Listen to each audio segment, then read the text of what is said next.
I wanted to show off something that was built with Gemini, but also was something that I've been trying to build multiple times, and it just kind of kept hitting a wall with like CSS or some edge case that I would run into. And that was, I really like the VS Code kind of style syntax of like looking at an entire view for a website. So for example, like all of this is just HTML and CSS, and it's all built with Antigravity, including you can change the themes. This is not actually using VS Code or anything like that, but it allows you to work with a lot of the same syntax. But one of the things that I had is this related post section, and I wanted to use AI to recommend the stuff using a vector database, but I didn't want to have to like spin up a server. So I had Antigravity write the Gemma 4 summaries for each of my posts, and then vectorize each one of those with embedding Gemma. And then at compile time, I was able to basically run a generator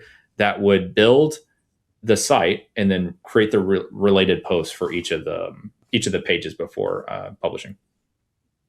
That is so cool. So you can basically run this offline without connection to service and get recommendations on relevant articles based on what you're looking at. That's right. Yeah. And it's completely dynamic based on what you're looking at.